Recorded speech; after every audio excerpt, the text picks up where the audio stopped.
Now, journalism is one of those industries that I feel, sure, you can get a degree, but it's also a craft, right? So the more you do it, the more years of experience you have, the better you are at it. And so, yeah, you can go and get a degree, a master's if you wanted, a doctorate if possible.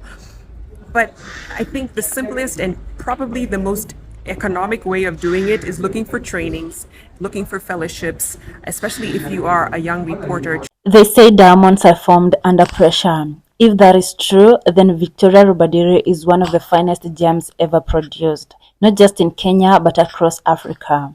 When you see her on screen with her poise, her steady voice, her polished command of language, you might think it's always been easy.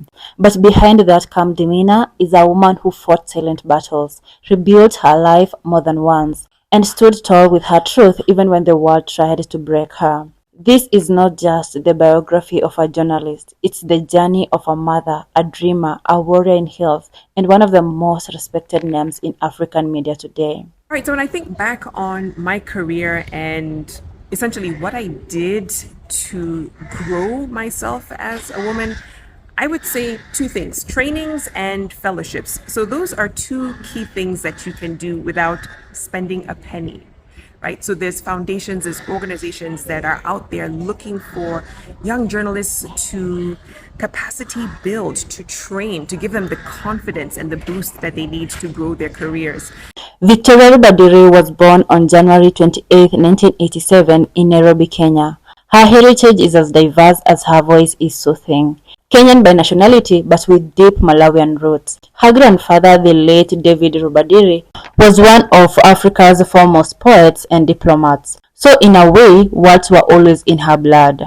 But Victoria's journey would not be confined to Kenya. When she was around 10, her family moved to the United States, a new country, a new culture, and an unfamiliar identity. She has often talked about how confusing and isolating those early years were. Imagine being a little African girl in an American school system, foreign accent, foreign name, and deep sense of not belonging. But in that space, she began to develop something powerful: resilience.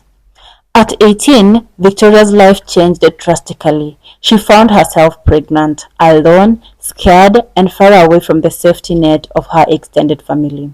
The father of the child wasn't supportive. The world judged her. Society pointed fingers. But even at her lowest, she made a brave decision to keep her child. She has shared in several interviews that she considered abortion, but her parents, especially her mother, stepped in with unwavering support.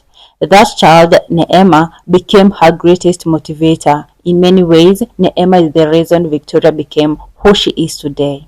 Determined not to let her situation define her, Victoria pushed through. She attended Temple University in Philadelphia, where she pursued a degree in broadcast journalism.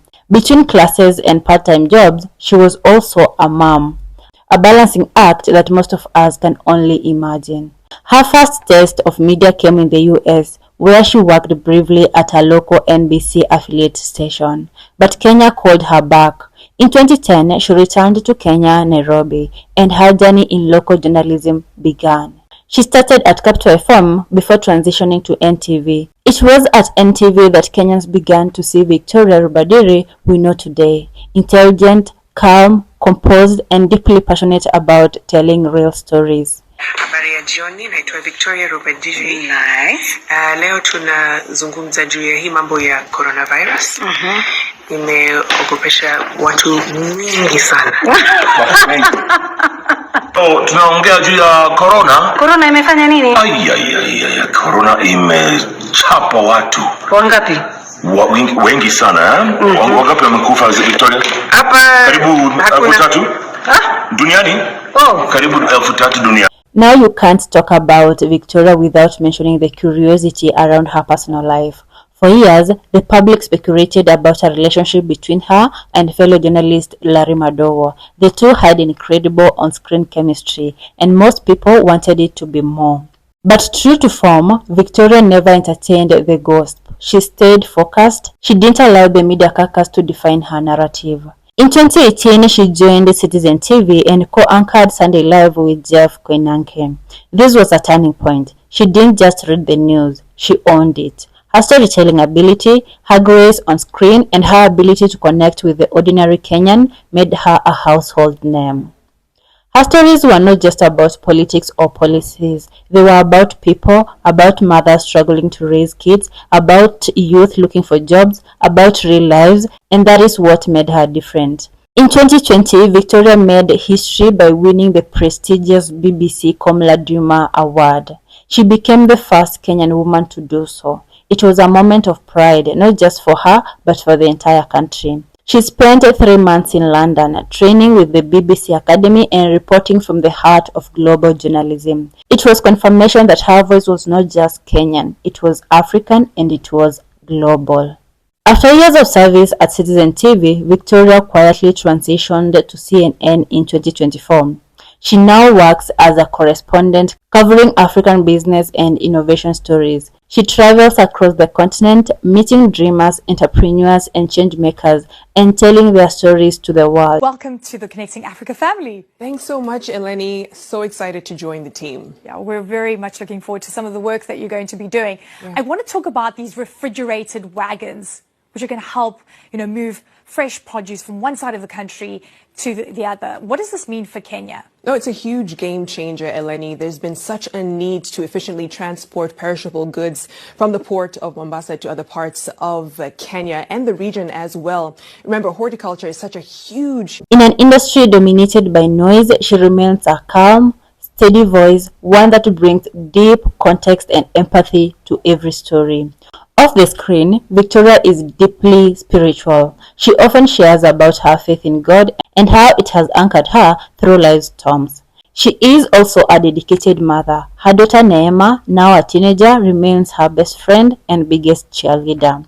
Victoria is not flashy. She doesn't post luxury vacations or designer bags. Her lifestyle is grounded. Her idea of success is impact, not attention. It is estimated that her net worth is in the range of 80 to 100 million Kenyan shillings, and her earnings from CNN are among the best for an African journalist. But she keeps her head low and her work ethic high. Victoria Rubadiri is a proof that your past does not define your future. She reminds us that elegance isn't just about appearance, it's about how you handle storms. That power isn't in being loud, but in being true. That success doesn't come from shortcuts, but from consistency and grace. If you have ever been told that you can't rise because of your mistakes, or that being soft-spoken is a weakness, remember her story. She didn't just become a journalist, she became a voice. She became a mirror for women, for mothers, for fighters. She became Victoria Rubadiri, and Kenya couldn't be prouder. Top of the morning, happy Sunday. Decided to head out for a walk. Whenever I travel, I like to kind of do that, get my touristy vibes on.